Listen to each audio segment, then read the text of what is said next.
Vamos iniciar esta sessão com o Dr. Guilherme de Oliveira Martins.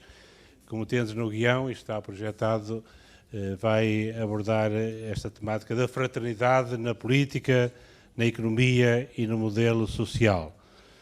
Portanto, na página 9 e 10 do guião tendes alguns elementos sobre a biografia do Dr. Guilherme Oliveira Martins. Colocámos aí no princípio administrador executivo da Fundação Carlos Gulbenkian e também presidente do Grande Conselho do Centro Nacional de Cultura, e depois recordar também só os aspectos assim mesmo essenciais, porque há muito mais, não é, do serviço que ele tem prestado à Igreja, à sociedade, às religiões, também no serviço à República, como ministro, que ele foi de vários ministérios, como está referenciado aí. Pronto, é escusado acrescentar mais elementos, porque é bem conhecido todos nós pela sua disponibilidade, pelo seu empenho, pela paixão com que trata todas as temáticas e esta em particular. Muito obrigado, Dr. Guilherme, dou-lhe a palavra para aproveitar bem o tempo.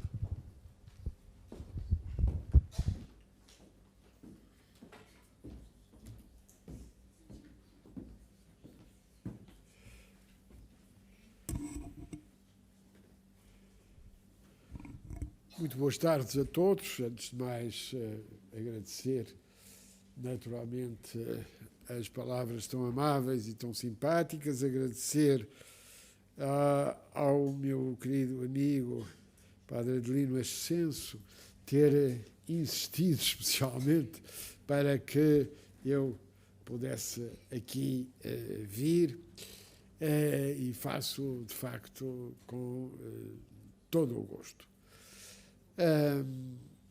E devo começar por contar-vos um pequeno episódio prévio e que tem a ver com este tema.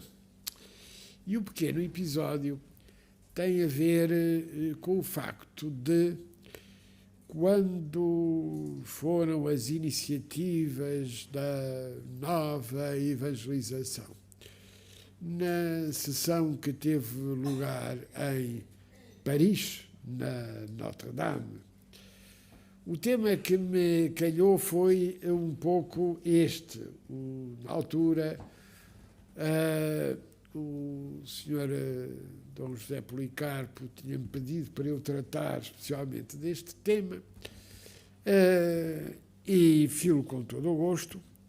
Mas comecei por uma afirmação um pouco provocatória que representa, no fundo, a compreensão exata de que, ao falarmos da política e da sociedade, nós temos de falar de uma exigência, de um dever, de uma responsabilidade. E o tema que eu propus exatamente em Paris foi a política e a santidade. Devo dizer que, ao formular a questão assim, vi algum ceticismo e até algum ligeiro sorriso relativamente a esta expressão. Simultaneamente, eu lembrei que há dois processos muito adiantados que estão a correr de beatificação relativamente a dois políticos. Refiro-me, por ordem de entrada dos respectivos processos, e repito, os processos são muito adiantados, Giorgio La Pira, que foi síndaco da cidade de Florença, um homem que não apenas teve um papel fundamental relativamente ao planeamento da cidade de Florença e também às políticas sociais, mas simultaneamente ao criar em Florença, nos anos 50, em plena Guerra Fria, a qualificação de capital da paz. Capital da paz. Não apenas em termos da relação ecuménica entre várias culturas, entre várias religiões, mas simultaneamente também trabalhando concretamente para que a paz, a cultura da paz, pudesse ser realmente trilhada. O outro é Robert Schuman, pai fundador das comunidades europeias na altura. Surpreendo às vezes algumas pessoas, não em Paris, como calculam. As pessoas bem sabiam que havia um francês antigo primeiro-ministro, ministro dos negócios estrangeiros, fundador das comunidades europeias, Robert Schuman, que estava com esse processo muito adiantado. E, como digo, os dois processos, Georges Lapira e Robert Schuman, estão de facto muito adiantados e haverá todas as condições, sobretudo para compreendermos exatamente que a santidade não é algo que esteja afastado do comum dos mortais, a começar também por aqueles que têm maiores responsabilidades. E isto é absolutamente fundamental. Ora, esta pequena história, devo dizer que o ceticismo, a dúvida que eu encontrei no princípio da minha conferência, desvaneceu-se no fim, desvaneceu-se completamente, uma vez que as pessoas compreenderam e disseram assim: sim, tem razão. É importante não deixar de compreender que não há uma política cristã, mas há cristãos na política. E isto é particularmente importante. Política cristã no sentido de ser um modelo fechado de uma verdade ideológica. Não. O que há é cristãos na política e a responsabilidade dos cristãos na vida política. Uma vez que recordamos a referência, os meus alunos tantas vezes ficam um bocadinho surpreendidos com a etimologia, e designadamente com a etimologia de base grega do elemento político. Político é o que tem a ver com a cidade. O que tem a ver com a cidade. O que tem a ver com a nossa relação com os outros. O que tem a ver com a organização da sociedade. Que no comum das palavras se contrapõe, e vão rir-se um pouco, se contrapõe a uma palavra que tem uma etimologia clara, mas que nós usamos de maneira diferente.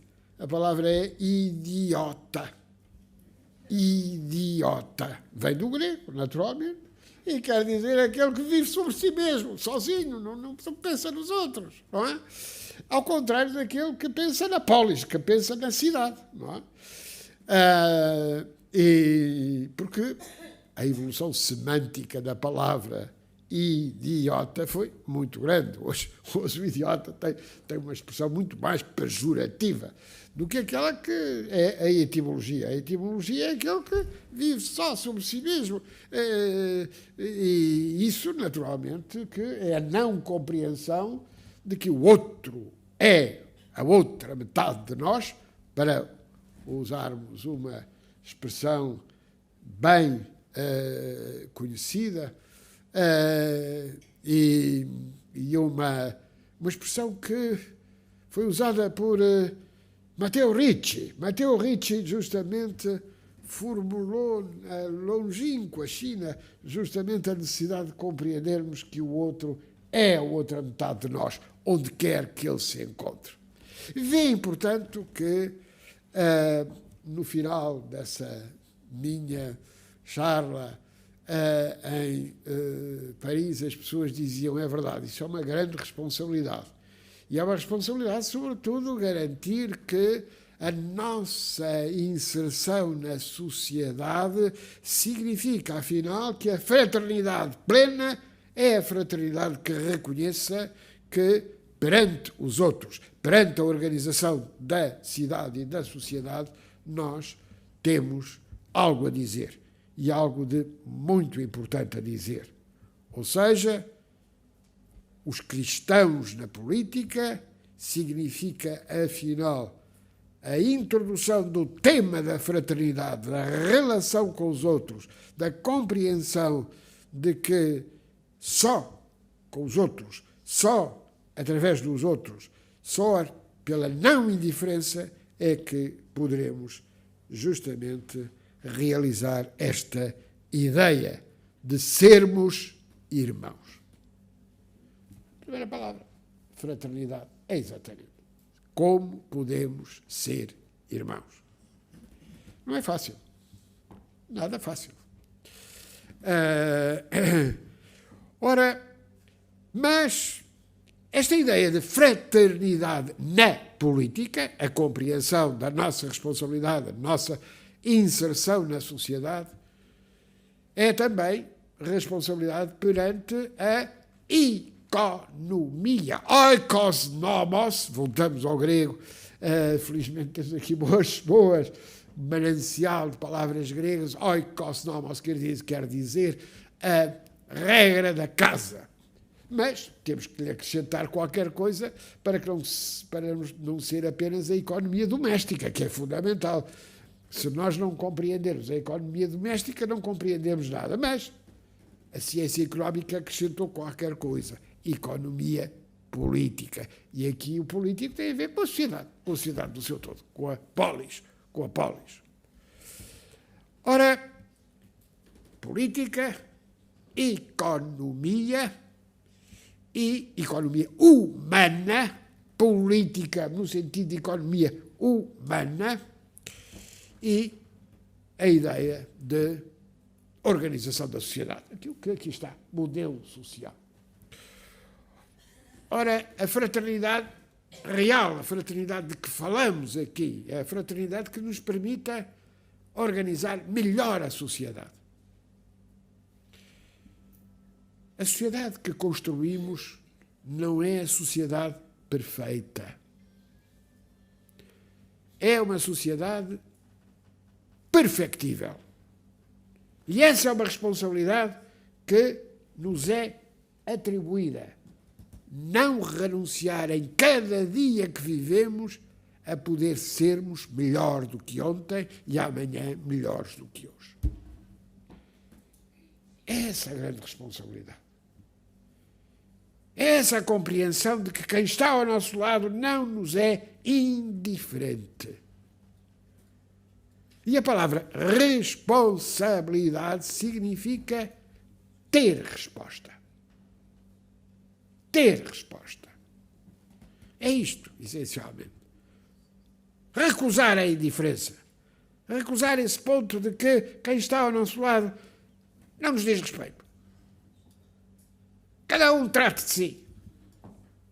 Isto é recusar a própria ideia de humanidade.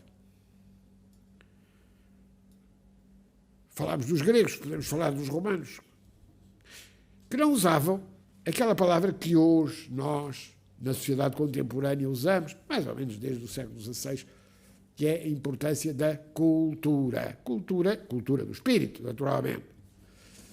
Os romanos não usavam esta palavra assim para significar aquilo que nós dizemos de cultura do espírito. Eles usavam uma palavra simples, uma só. Humanitas. Humanitas. A ideia de humanidade. E esta ideia de humanitas tinha um sinónimo na cultura grega. Paideia. E esta capacidade de aprendermos. E aprendermos em conjunto, dialogando, trocando experiências. Ora, no século XVI, desde o século XVI, usamos a palavra cultura. Porquê? Porque, justamente, olhamos o campo, olhamos a planta que semeamos e que cresce. E Virgílio, o grande poeta romano, quando falava da cultura dos campos, não é? Falava justamente da cultura dos campos. A palavra cultura vem de cultivar, lançar a semente e colher. E é justamente este elemento importante para percebermos que essa palavra humanitas, que o nosso Cícero usava tantas vezes para significar aquilo que tem a ver com a humanidade como realidade que nos diz respeito e perante a qual nós somos responsáveis. Ora, e é aqui que, ao falar da relação entre fraternidade, cristianismo, política e economia e modelo social, nós estamos a recordar um momento fundamental do Concílio Vaticano II. E esse momento fundamental do Concílio Vaticano II ocorreu de forma dramática.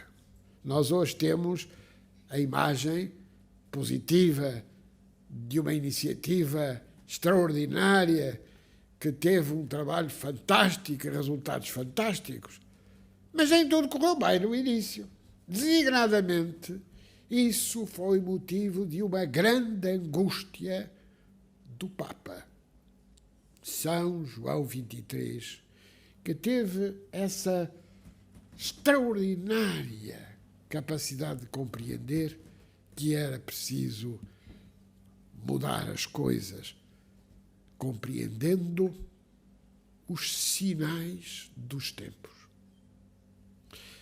Devo dizer-vos que hoje um dos documentos fundamentais sobre o tema que estamos a tratar, saído do Concílio, é a Constituição Pastoral da Igreja no mundo contemporâneo. Gaudium et Spes. Não julguei que a Constituição Pastoral sobre a Igreja no mundo contemporâneo teve aprovação fácil. Não, a primeira versão foi recusada. Ainda vivia João XXIII. E o seu coração foi profundamente afetado pela incompreensão relativamente a um elemento crucial, que era justamente a relação da Igreja com o mundo contemporâneo. Designadamente, a necessidade da compreensão, da justiça e paz. Estou aqui a falar perante o presidente da nossa Comissão da Justiça e Paz, meu querido amigo, e foi aqui, como bem sabemos, nesta gênese complexa do Concílio, do desenvolvimento do Concílio, que as comissões de Justiça e Paz naturalmente tiveram a sua gênese e o seu desenvolvimento. Ora, sinais dos tempos. E o que é que aconteceu? Aconteceu que, muitas vezes, alguém entendeu que sinais dos tempos eram sinais cósmicos, sinais muito distantes. E o Papa São João XXIII teve a necessidade de dizer não! Os sinais dos tempos são aqueles que nós encontramos quando lemos o jornal pela manhã e quando abrimos a rádio ou a televisão. Na altura, a televisão era menos desenvolvida, estamos justamente no princípio dos anos 60, como bem sabemos. E o Papa, num esforço extraordinário, ele estava muito, muito enfermo, muito doente, num esforço extraordinário, faz uma das encíclicas mais extraordinárias, infelizmente uma das encíclicas menos realizada, menos concretizada e mais, que é Pacem in Terris. E justamente nesse documento notável, foi um documento para acordar as mentes relativamente, designadamente, a esse ponto da recusa que tinha havido relativamente. Não é necessário um documento que trate da relação da Igreja com o mundo contemporâneo. Foi o que disseram, em certa altura, alguns dos pais do Concílio, e recusaram essa primeira proposta, como bem sabemos. A Pacem in Terris é um documento absolutamente extraordinário, por realizar permanentemente, termina justamente a sua formulação ao propor a reforma das Nações Unidas. E todos nós esperamos isso. E eu recordo bem um grande amigo meu, que neste momento é secretário-geral das Nações Unidas, que saudou nessa altura e só continua a considerar esse um modelo fantástico, que é a Pacem in Terris, um programa, um verdadeiro programa, um programa de ação, fazer a paz na Terra. Baseada em quê?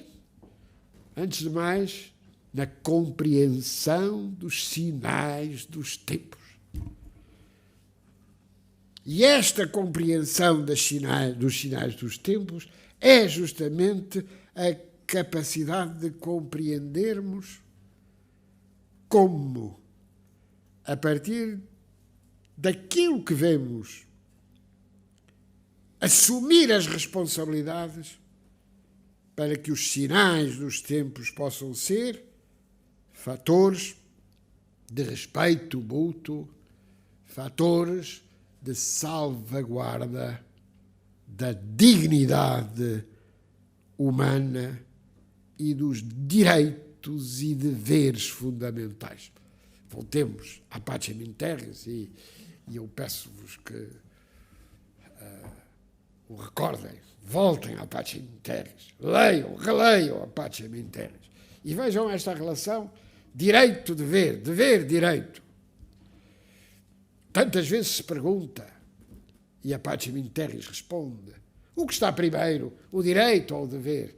E a Pacem in Terris e o Papa São João XXIII responde, são faces da mesma moeda. São faces da mesma moeda. Com os meus alunos eu costumo comparar essas faces da moeda a um magnífico tapete de arraiolos. O tapete de arraiolos tem a frente e o verso. Nós não expomos o verso, não mostramos o verso. Mas o tapete não se faz sem as mesmas linhas.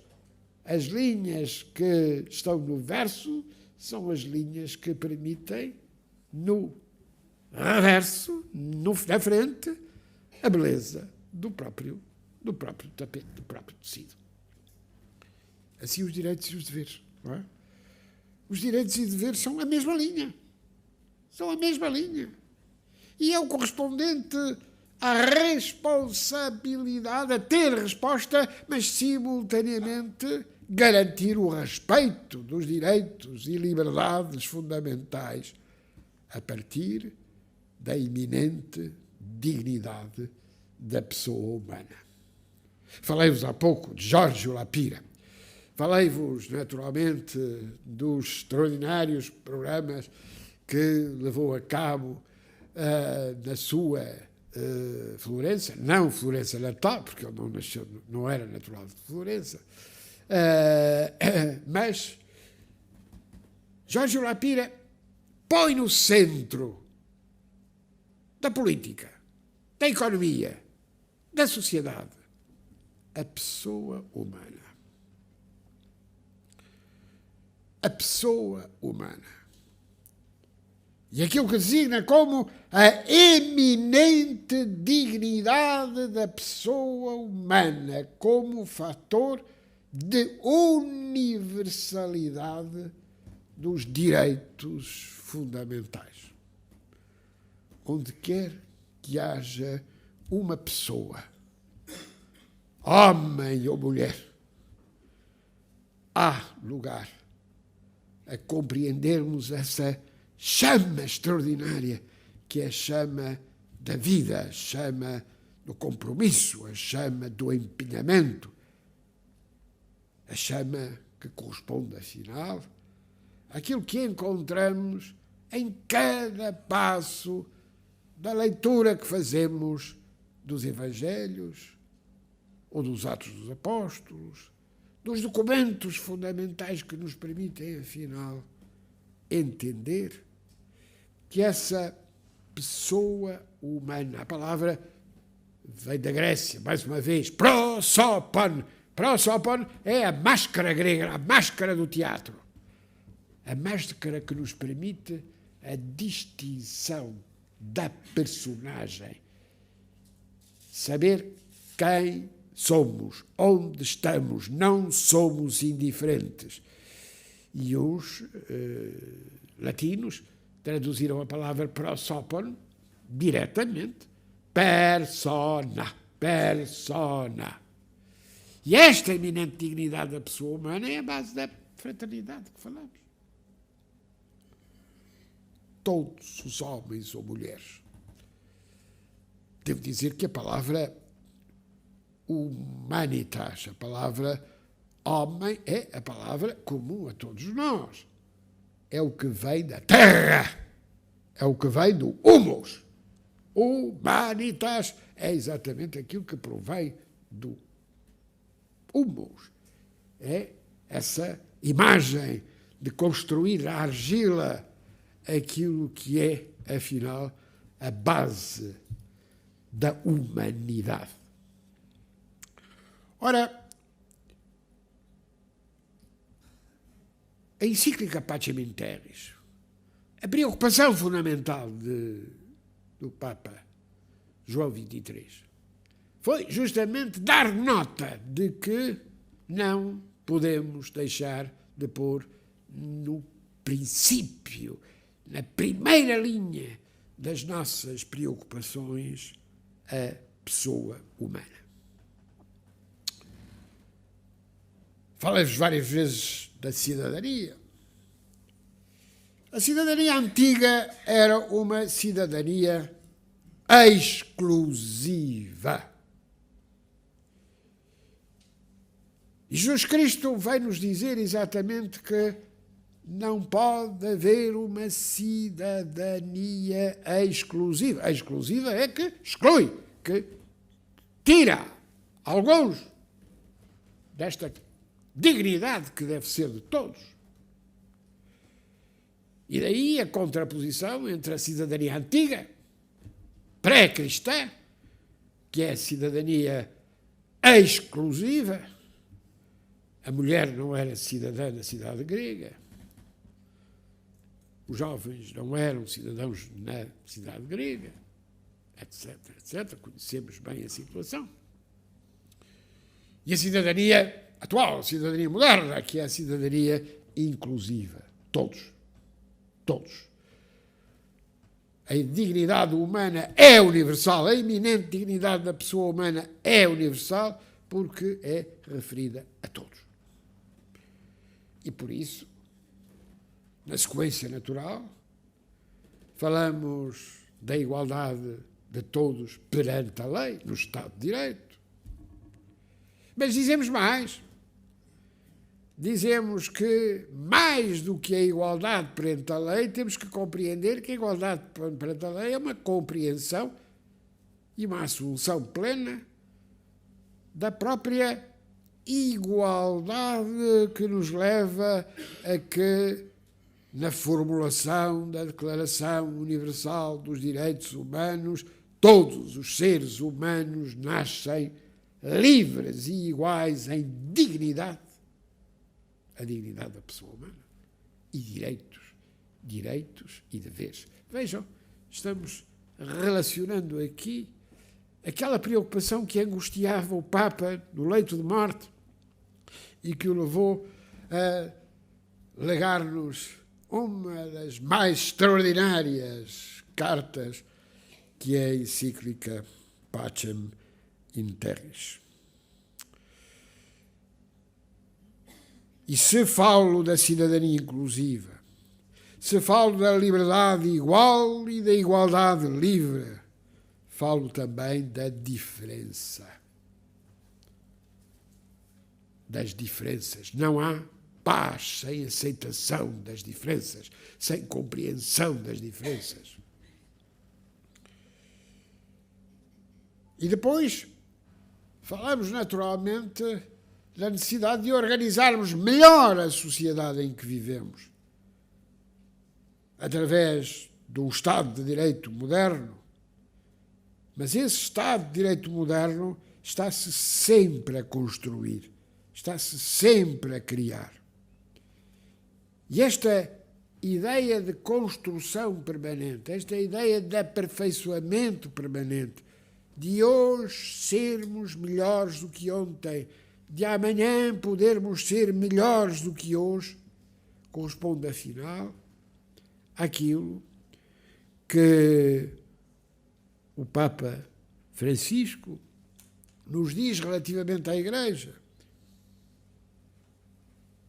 A Igreja deve estar sempre em reforma. Importa, assim, tirar todas as legítimas consequências quanto ao método sistemático de uma sociedade que compreende o movimento, compreende a exigência do aperfeiçoamento. E quando falamos, ainda bem há pouco tempo, numa Constituição Apostólica que nos foi formulada pelo Papa Francisco, Predicate Evangelium, que consagra a ideia de uma reforma que deve atingir também a própria Cúria Romana, mas que atinge sobretudo um dever, uma obrigação de todos, no sentido de assumir uma maior responsabilidade, assumir um aperfeiçoamento, reflexão, diálogo, ponderação de necessidades e consequências. É indispensável percebermos, no fundo, que há a necessidade de entender que a fraternidade, a ligação e a compreensão de um dever de todos, com todos, de modo a que, afinal, entendamos que a não indiferença relativamente aos outros é um trabalho permanente, é um não desistir e é, simultaneamente, um aceitar as nossas próprias limitações. A sociedade humana só se aperfeiçoa se puder começar por compreender os seus próprios limites. E é esta compreensão dos limites que nos leva exatamente ao entendimento do lugar do outro, do respeito mútuo de todos. E esse lugar do outro e o respeito mútuo de todos obriga-nos hoje a uma reflexão muito séria. Tantas vezes, nesta sociedade em que vivemos, há resistência relativamente ao outro. Medo do outro. Medo da diferença. Não falo já das situações tremendas que assistimos num cenário que é hoje de uma guerra próxima. Mas temos, afinal, de entender que essa guerra próxima tem, simultaneamente, desenvolvimentos relativamente à incompreensão das diferenças e, tantas vezes, à confusão entre uma palavra que tem raiz comum, mas que se relaciona com outra de sentido diverso. Hospitalidade, hostilidade. Hospitalidade, hostilidade.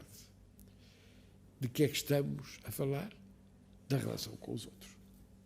Que pode ser uma relação aberta, uma relação fraterna, uma relação de disponibilidade, mas pode ser também uma relação de recusa. E a vida política obriga exatamente a entendermos a diversidade e a entendermos que essa hospitalidade, que é um dever que não podemos esquecer, essa hospitalidade tem de ser feita a partir de uma partilha, de uma troca. E essa partilha, essa troca, obriga-nos, afinal, a entender o lugar do outro, o respeito mútuo. E se falei da vida política, se falei da diversidade, falo-vos agora em algo que está bem presente também. A guerra que está no horizonte, guerra que conheceu nos últimos meses evolução de designação. Houve muitos eufemismos para caracterizar esse terrível e dramático conflito, mas é uma guerra, não há qualquer dúvida, com todas as consequências negativas, é uma guerra. Mas essa guerra tem consequências designadamente em relação à própria economia. Sentimos-lo hoje. Sentimos hoje, através de uma conjuntura económica de incerteza, não sabemos o que será o dia de amanhã. Os preços sobem todos os dias, mas temos que entender que essa incerteza económica significa que, ao contrário daquilo que encontramos nos deveres que estão subjacentes à encíclica do Papa São Paulo VI, Populorum Progressio. O desenho, a configuração da economia subjacente à Populorum Progressio é de uma economia que possa recusar, combater as desigualdades. E o que temos? Mais desigualdade. Os ricos são mais ricos e os pobres são mais pobres. É uma situação tremenda. Porque todos nós, pensando que a sociedade que estamos a construir é uma sociedade que se aperfeiçoa, esse é um dever, mas na prática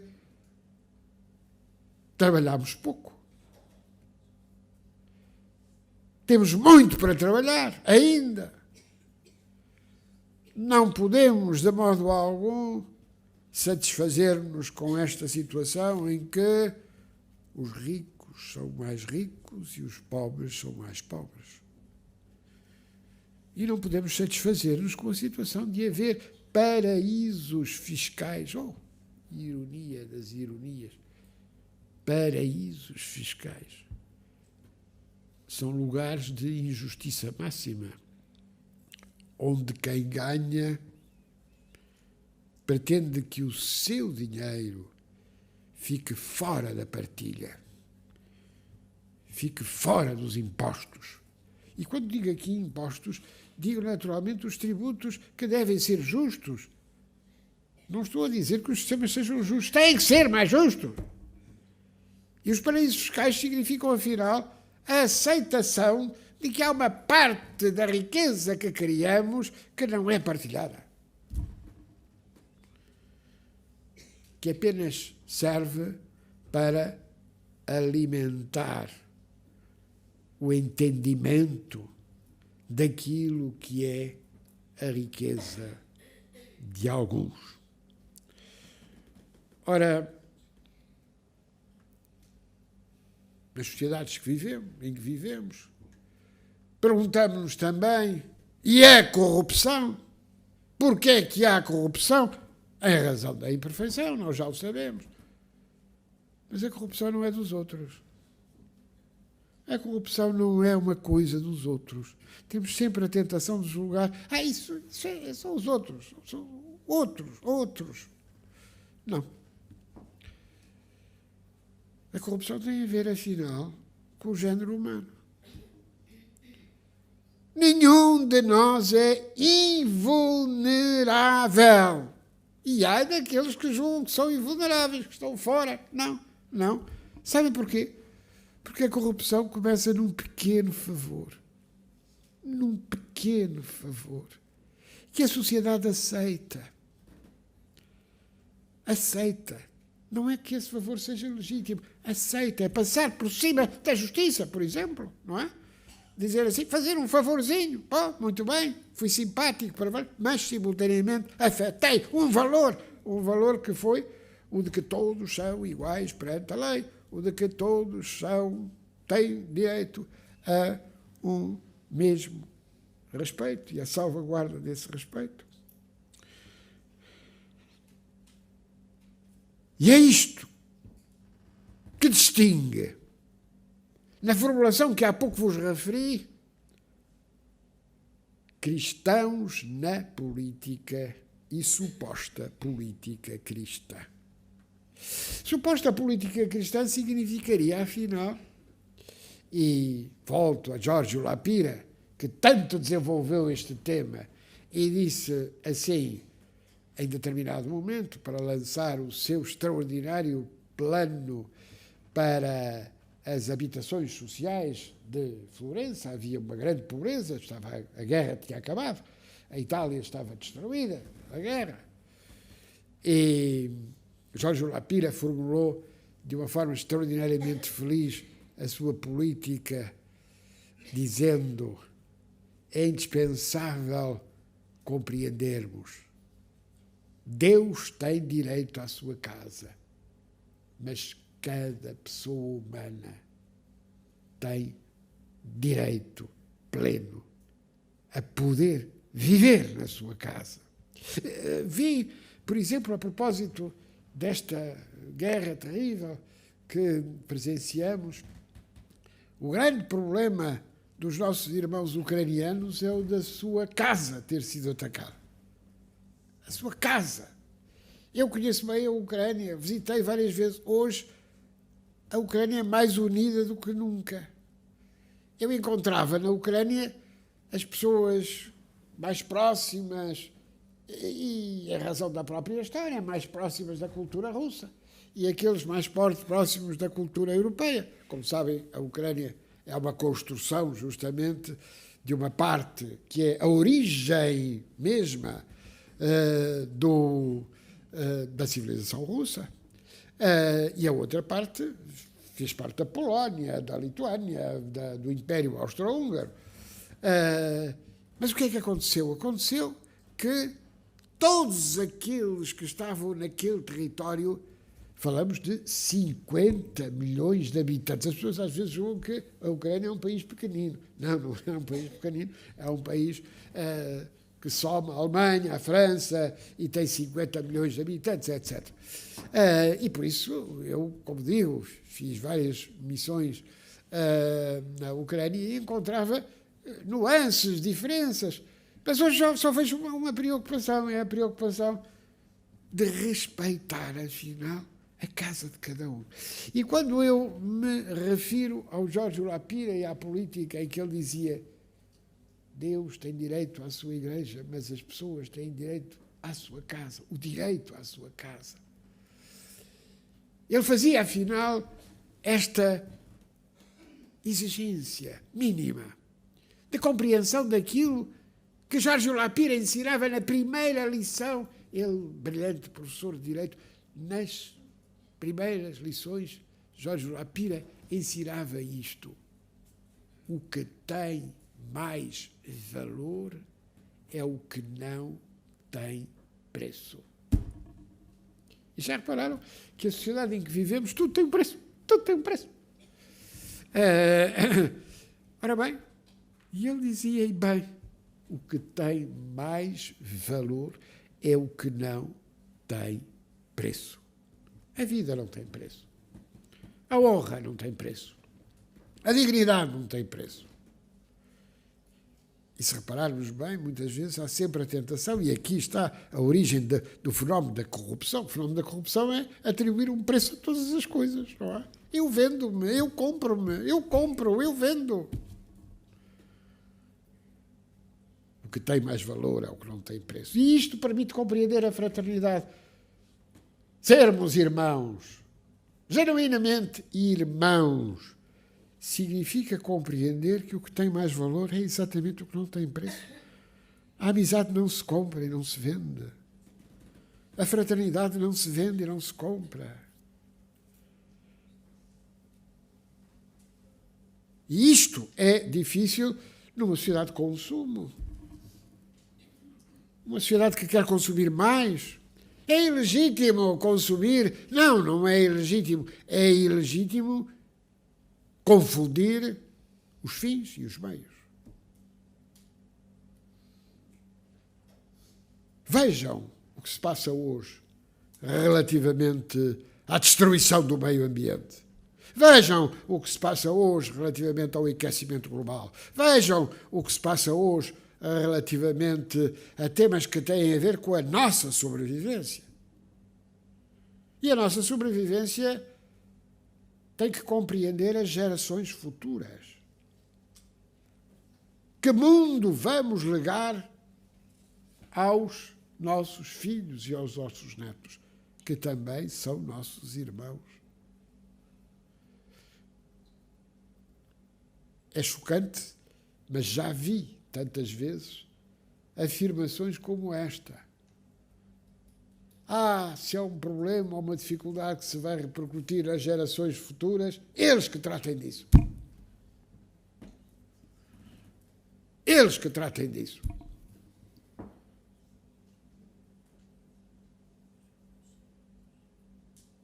E, de facto, é indispensável compreendermos que hoje estamos na Europa, no centro da Europa, na Alemanha, perante um dilema. O dilema é entre paz ou ar-condicionado. Paz ou ar-condicionado. A necessidade de compreendermos que os bens que recebemos, que inventamos, que produzimos, isto tem a ver exatamente com a tal ideia da sociedade de consumo, o tal consumismo, que é exatamente a compreensão às avessas do princípio de que o que tem mais valor é o que não tem preço. Economia. A economia é feita para as pessoas. Para as pessoas. Sabem, eu gosto sempre mais de falar na palavra economia do que na palavra finanças. Sabem o que é finanças? Finanças vem da palavra finis, quer dizer o prazo. Quer dizer aquilo que se tem que pagar no fim de um contrato. É legítimo, com certeza que é legítimo. Mas economia é mais do que isso. Não é? Se eu não tenho meios suficientes, com certeza que eu tenho que fazer um empréstimo legítimo, tudo bem. Há poupanças, não há poupanças, tudo bem. Agora, verdadeiramente, não podemos esquecer que a economia fez-se para as pessoas.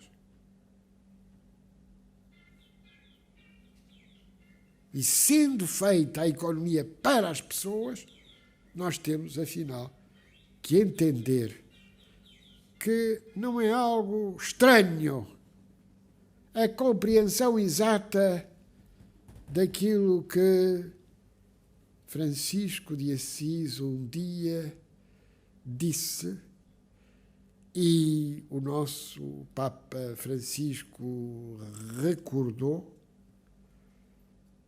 na sua encíclica Laudato Si. A compreensão exata de que a natureza é a nossa irmã. Estranho, a natureza é a nossa irmã. É a nossa irmã. E é a nossa irmã porque nós temos que cuidar dos bens que recebemos, não individualmente, mas para gerirmos em comum. É ilegítima a propriedade individual, a propriedade privada? Não, não estamos a dizer isso. Estamos a falar da função social da propriedade, estamos a falar da necessidade de compreendermos que os bens, mesmo apropriados individualmente, legitimamente, têm uma função social. Têm que ser postos ao serviço de todos. Vejam como a tal ideia do paraíso fiscal significa o absurdo. Significa que este bem é meu e só meu. Enfim, é a negação mesma daquilo que é, afinal, a gestão conjunta, a gestão comum dos bens de que somos apenas administradores momentâneos. E sendo administradores momentâneos, temos o dever de os gerir da melhor maneira através da compreensão de que eles não são só nossos. E não falo apenas da questão da separação entre a minha propriedade e a propriedade do outro vizinho. Não. Falo também da equidade entre gerações, da justiça entre gerações. É uma questão cada vez mais importante. Vejo com muito agrado nos documentos da Comissão Portuguesa de Justiça e Paz a referência exatamente a isto, a necessidade de compreendermos os desafios complexos perante os quais hoje nos encontramos, para perceber, por um lado, que nós somos só administradores momentâneos. E essa administração não é apenas feita com os nossos contemporâneos, mas também com os nossos descendentes. Essa é a maneira de honrarmos também aqueles que nos antecederam.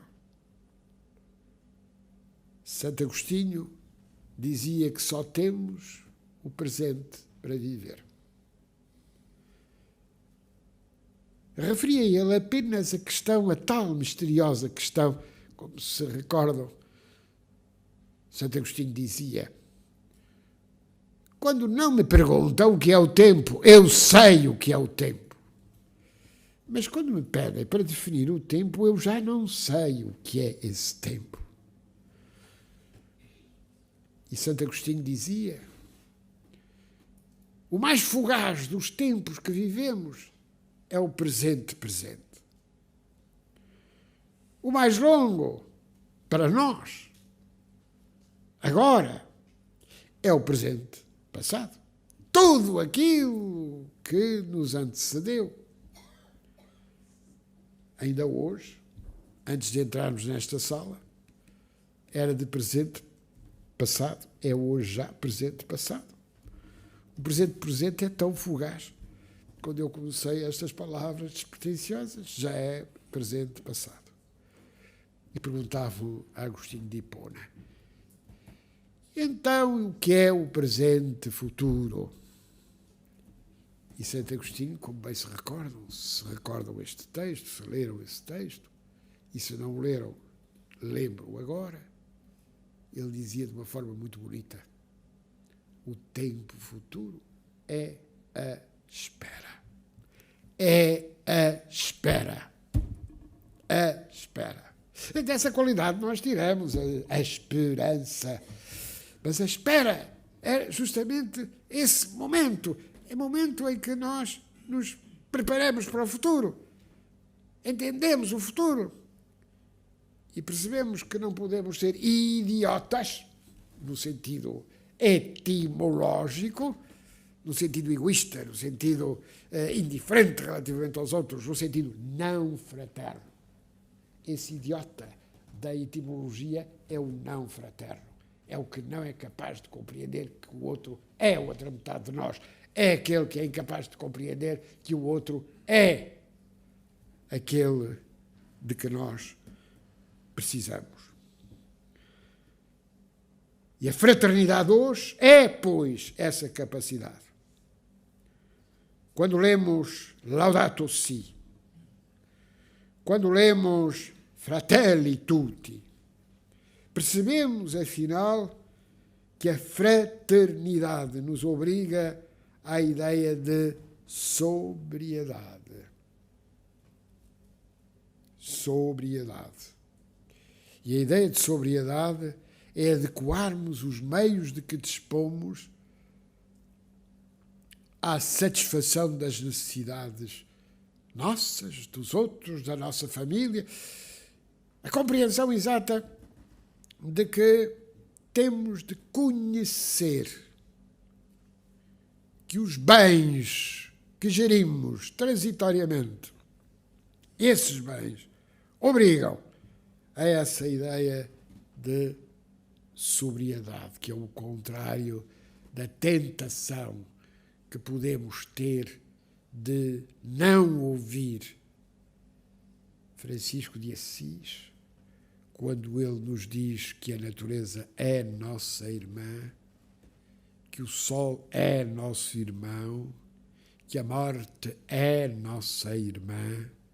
Afinal, a compreensão de que não estamos sós e que, sobretudo, temos que entender que a missão dos dias de hoje é uma missão que nos obriga a organizar a sociedade de todos, com todos, para todos, e a de perceber, afinal, que a justiça e a paz constituem, mais do que valores transitórios, apelos permanentes a que a tal iminente dignidade da pessoa humana não seja palavra vã.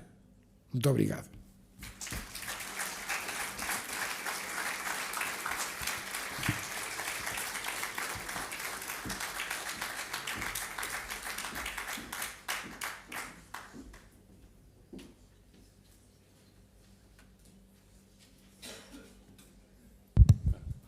Muito obrigado, Dr. Guilherme Oliveira Martins, por ter abordado e provocado com clareza e competência todas estas temáticas que estão nos 10 tópicos e que, naturalmente, não vou referir nesta tríplice dimensão ou relação com a economia, com a política e com o contrato social, nesta dimensão do modelo social. Também muito obrigado por ter chamado a atenção para estas duas figuras tão importantes, que foi Robert Schuman e Jorge Lapira, e também chamado a atenção para nós e convidando à releitura de textos tão fundamentais como as encíclicas Pacem in Terris e Populorum Progressio. E fica esta frase, pelo menos a que me provocou mais, entre todas as outras, que a fraternidade não tem preço, não se compra, nem se vende. Muito obrigado.